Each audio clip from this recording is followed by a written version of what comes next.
Hello students, welcome to edu মন্ত্র। তোমরা সকলে জানো যে সামনে কিন্তু তোমাদের মিসলেনিয়াস মেন্সের পরীক্ষা আছে এবং এই মেন্সের যে পরীক্ষাতে তোমাদের কিন্তু একটা পার্ট আছে যেখানে তোমাদের রয়েছে, সেটা হচ্ছে বেঙ্গলি গ্রামার। তো গ্রামার তো আমরা ছোটবেলা থেকে সকলেই পড়ে এসেছি, কিন্তু যেটা সমস্যা হয়েছে যে গ্রামার পড়তে গিয়ে আমরা একটু ভুলে গেছি। অর্থাৎ দেখা যাচ্ছে যে অন্যান্য বিভিন্ন বিষয় পড়তে গিয়ে গ্রামারে জাস্ট একটা পলি পড়ে গেছে, অর্থাৎ সময়ের ব্যবধান আমাদের কিন্তু একটা পলি ফেলে দিয়েছে এবং সেটাকে আমাদের কি করতে হবে, এই পলিটাকে দূর করতে হবে।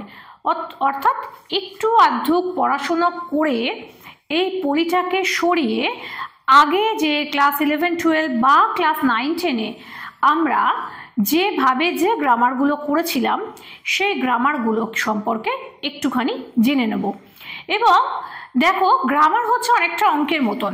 এখানে যত ভালোভাবে তুমি গ্রামারটা পরীক্ষা দিতে পারবে, তোমার কিন্তু একদম অঙ্কের মতো ছাঁকা নম্বর আসবে। অর্থাৎ মিসলেনিয়াসে আমরা জানি যে 30 নম্বর তোমাদের আছে, যে 30 নম্বর গ্রামার আছে, আমরা কিন্তু একটু চেষ্টা করলে এই 30 নম্বর একদম তুলে নিতে পারি। এবং এই 30 নম্বর তোলার জন্য একটা যে পার্ট আছে আমাদের, সেটা হচ্ছে বাগধারা বা প্রবাদ প্রবচন। বাগধারা বা প্রবাদ প্রবচনের ক্লাস আমরা আগে করেছি, এটা আমাদের তৃতীয় ভাগের ক্লাস হবে এবং সেই তৃতীয় ভাগের ক্লাসে আমরা আরও কিছু বাগধারা এবং প্রবাদ প্রবচন সম্পর্কে জানব।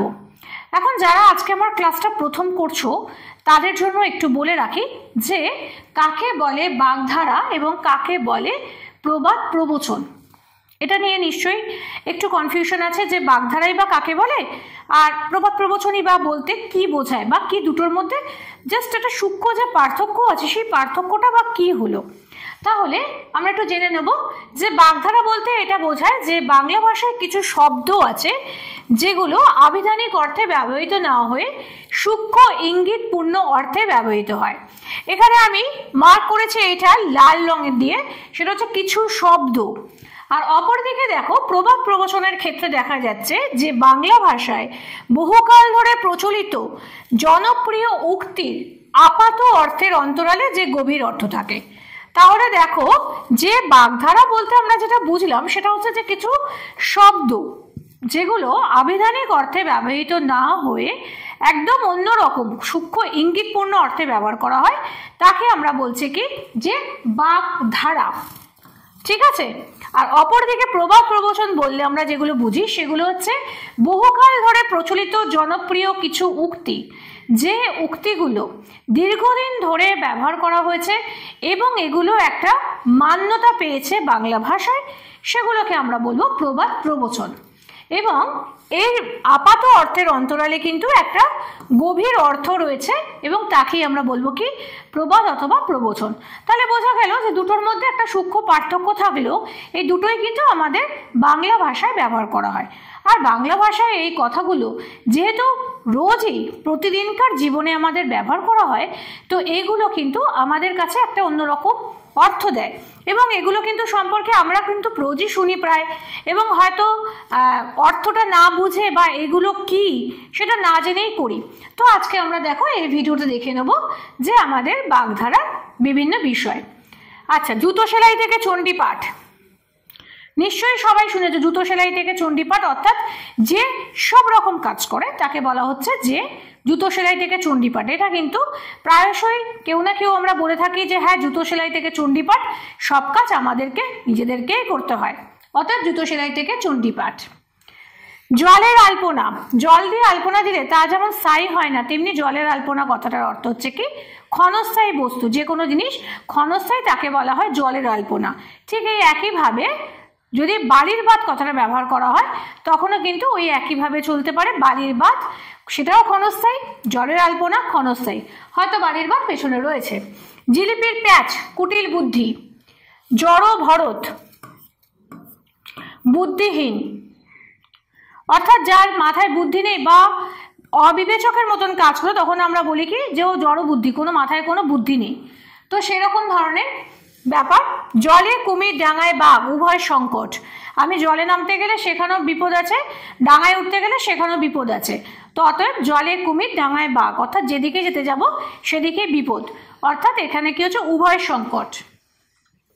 ঝোড়ো কাক বিশৃঙ্খল অবস্থা চেহারা, ঝাড়া হাত পা নিশ্চিন্ত। এতগুলো তো দেখলাম, এবার এগুলোর ওপরে তোমাদের যেভাবে মনে রাখতে হবে সে ছোট্ট টিপসটা একটু দিয়ে রাখি।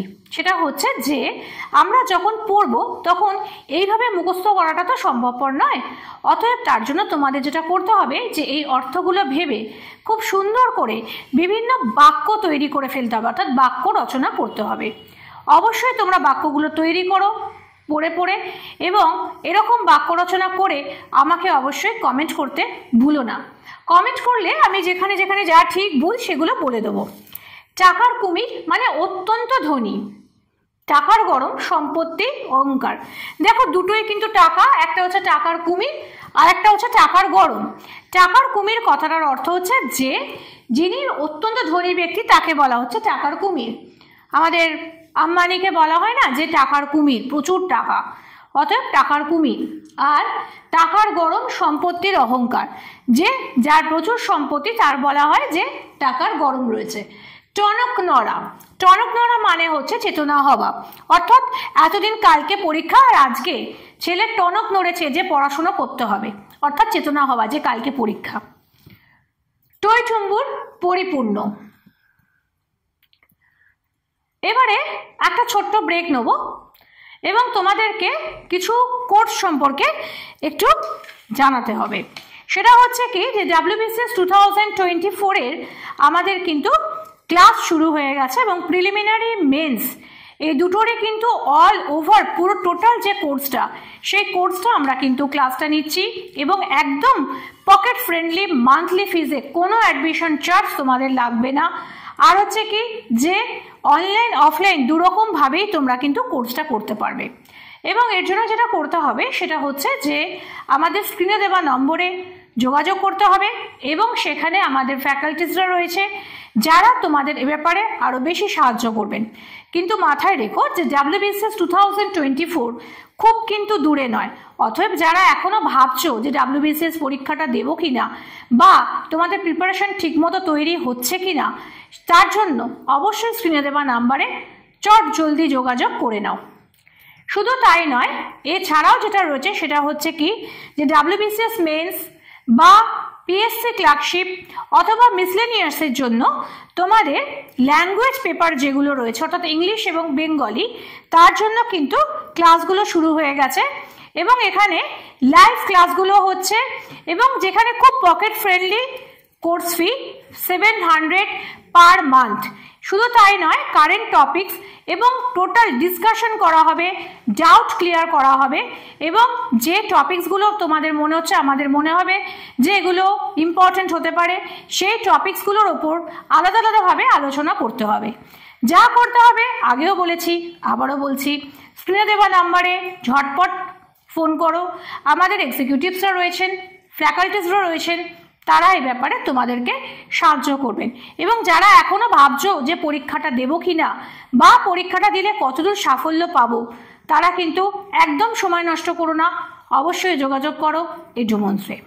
ফিরবো আমাদের ক্লাসে। দেখো, ঠুটো জগন্নাথ, অর্থাৎ জগন্নাথের তো হাতও নেই পাও নেই, অতএব সেই হিসাব করে জগন্নাথকে বলা হয় ঠুটো, তিনি নিজে কিছু করতে নাকি পারেন না। অতএব ঠুটো জগন্নাথ মানে হচ্ছে কি যে ব্যক্তি অকর্মণ্য তাকে বলা হচ্ছে কি ঠুটো জগন্নাথ। ঠোঁট কাটা, আচ্ছা এখানে একটুখানি লেখার সময় প্রিন্টিং মিস্টেক হয়ে গেছে, ঠোঁট কাটার জায়গাটায় ঠুটো কাটা হয়ে গেছে, কিন্তু অ্যাকচুয়াল কথাটা হবে হচ্ছে ঠোঁট কাটা।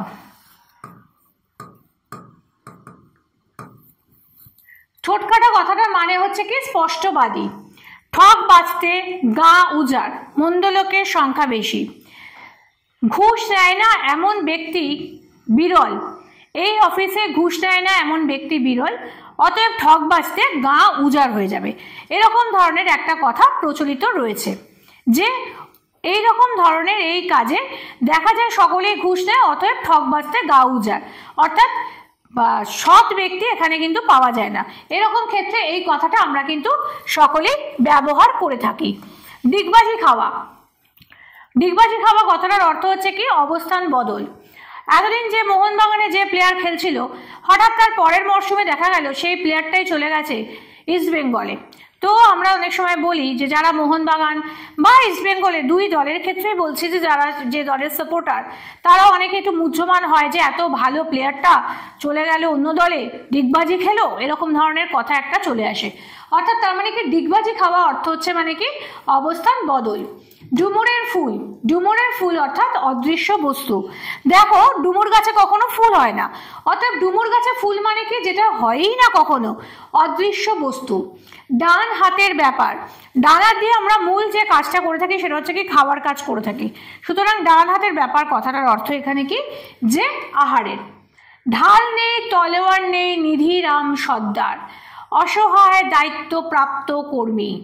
অর্থাৎ ঢালও নেই তলোয়ারও নেই পয়সাও নেই কর্তব্যও নেই যা করার জায়গাও নেই, অথচ তাকে কিন্তু পজিশনে বসিয়ে রাখা হয়েছে। ঢাল নেই তলোয়ার নেই নিধিরাম সর্দার। ঢেকে স্বর্গে গেলেও ধান ভাঙে, স্বভাব না বদলানো। অর্থাৎ যে যা কাজ করে সেই কাজটা সে যেখানেই যায় সেখানেই করে। ঢেকি স্বর্গে গেলেও ধানই ভাঙে, ঢেকির আর কোনো কাজ নেই, ঢেকি ধান ভাঙতেই পারে, অতএব ঢেকি স্বর্গে গেলেও ধান ভাঙে। হ্যাঁ, তাহলে বুঝতে পারছো, দেখো এই যে দুটো কথা দুটো পড়ালাম আমি, এটা কিন্তু আমাদের কিন্তু বাগধারা নয়, এটা কিন্তু প্রবাদ প্রবচন। অর্থাৎ এটা দিনের পর দিন এই বাংলা সাহিত্যে এই কথাগুলো ব্যবহার হয়ে এগুলো কিন্তু একেবারে একটা বিখ্যাত উক্তিতে পরিণত হয়েছে, এবং যার অর্থ হচ্ছে এগুলো যে ঢেকি স্বর্গে গেলেও ধান ভাঙে, অর্থাৎ স্বভাব না বদলানো। ধিমে তেতালা, এটা কিন্তু আবার ছোট, তেমন এটা প্রবাদ বাগধারা, অত্যন্ত মন্থর গতি। তাসের ঘর ক্ষণস্থায়ী, তেলা মাথায় তেল দেওয়া, যার আছে সেখানে দান। তালকানা, হুঁশ নেই যার, তাকে বলা হয় কি তালকানা। এই যেগুলো এগুলো কিন্তু আমি একটাও কিন্তু বাক্য বললাম না, তোমাদের কাজ হলো যে এগুলো কিন্তু লিখে আমাকে কমেন্ট বক্সে জানাবে যে তোমাদের কেমনভাবে তোমরা লিখছো, তাতে আমিও বুঝতে পারবো, এবং যদি কোথাও কোনো সমস্যা থাকে আমি অবশ্যই ডাউট ক্লিয়ারিং কোনো ক্লাসে সেটা জানাবো। তালকানা, হুঁশ নেই যার, তিলকে তাল করা, অতি রঞ্জিত করা। তীরে এসে তরি ডোবা, অর্থাৎ সাফল্যের পূর্ব মুহূর্তে সব পণ্ড। অর্থাৎ যেখানে হচ্ছে যে সাফল্য এসে গেছে, প্রোগ্রামটা হবে, হঠাৎ দেখা গেছে যে একটা অনুষ্ঠান হবার কথা হয়েছে, সব কিছু হবে, হঠাৎ লাস্ট মুহূর্তে দেখা গেল যে স্টেজের একটি কাঠ ভেঙে পড়ে গেছে। অর্থাৎ আমরা এখানে বলি কি তীরে এসে তরি ডোবা, সাফল্যের পূর্ব মুহূর্তে সব পণ্ড। থতমত খাওয়া, অপ্রস্তুত হওয়া, যে আমরা অনেক সময় এমন কেউ কিছু কথা বললো যেখানে আমরা কি হলো থতমত খেয়ে গেলাম, অর্থাৎ আমাদের অপ্রস্তুত হলাম। থোর বড়ি খাড়া, খাড়া বড়ি থোর, একঘেয়ে পুনরাবৃত্তি, যে একই জিনিস, থোর বড়ি খাড়া। থোর হচ্ছে আমাদের যে থোর আমরা খাই সেই থোর, বড়ি, আর খাড়া মানে হচ্ছে যে ডাটাকে বলা হচ্ছে। অর্থাৎ রেগুলারের প্রাত্যহিক জীবনের একঘেয়েমি যে বোঝানোর জন্য যে কথাটা বলা হয় যে আমাদের তো রোজই ওই একই থোর বড়ি খাড়া আর খাড়া বড়ি থোর, অর্থাৎ একঘেয়ে পুনরাবৃত্তি। থরহরি কম্প, থরহরি কম্প মানে হচ্ছে যে ভয় কাঁপা। দশচক্রে ভগবান ভূত, ষড়যন্ত্রের শিকার। হ্যাঁ, অর্থাৎ যেখানে কি দেখা গেল যে কোনো মানুষ যখন তিনি সেই ষড়যন্ত্রের মধ্যে একজন পড়ে গেছেন, অর্থাৎ তিনি হলেন কি দশচক্রে ভগবান ভূত। দক্ষ যজ্ঞ, বিশৃঙ্খল অবস্থা, এবং দশের লাঠি একের বোঝা, একতাই বল। দুমুখ সাপ, বিশ্বাসের অযোগ্য। অর্থাৎ যে সাপের দুটো মুখ, অর্থাৎ সামনে একটা পেছনে একটা, একই রকমের, যেটা সামনে দিয়েও তিনি একরকম কথা বলেন পেছনে একরকম কথা বলেন, অর্থাৎ এখানে তখন বলা হচ্ছে কি দুমুখ সাপ। দুষ্ট সরস্বতী, বদ বুদ্ধি, এটা দেখবে আমাদের বাড়িতে আমরা ছোটবেলায় যখন পড়াশোনা করতাম না তখন আমাদের বাড়িতে আমরা সকলেই প্রায় শুনে এসেছি এই কথাটা, যে মাথায় দুষ্ট সরস্বতী ভর করেছে, অর্থাৎ বদ বুদ্ধি। দিনের ডাকাতি, প্রকাশ্যে অবপ্রতারণা। দিনের ডাকাতি কথাটা মানে হচ্ছে প্রকাশ্যে প্রতারণা, যে ওরে বাবারে একটা জিনিসের জন্য এত দাম নিচ্ছে তো দিনের ডাকাতি করা হয়ে যাচ্ছে। দৈত্যকুলে প্রহ্লাদ, অস্থানে ভালো বস্তু। আচ্ছা, এর আগে আমরা দেখেছিলাম কি গোবরে পদ্মফুল, অর্থাৎ গোবরে পদ্মফুলের যা অর্থ ঠিক একইভাবে সেই একই অর্থ কিন্তু অস্থানে ভালো বস্তু, দৈত্যকুলে প্রহ্লাদ। অর্থাৎ দেখো যে বেশ কিছু প্রবাদ প্রবচন বা বাগধারা আমরা পাবো যেগুলোর অর্থ কিন্তু একই কিন্তু ভিন্নভাবে ব্যবহার করা হয়েছে।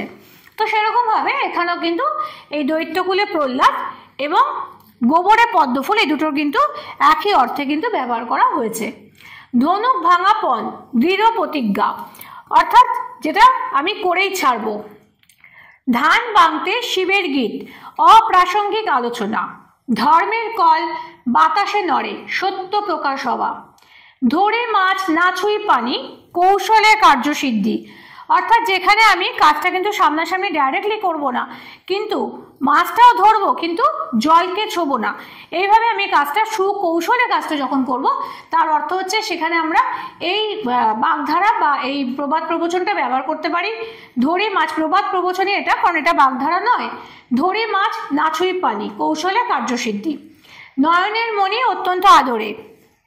নুন আনতে পান্তা ফুরোয়, অত্যন্ত দুরবস্থায়, সেই ক্ষেত্রে আমরা তাকে কি বলে থাকি, যে নুন আনতে পান্তা ফুরোয়।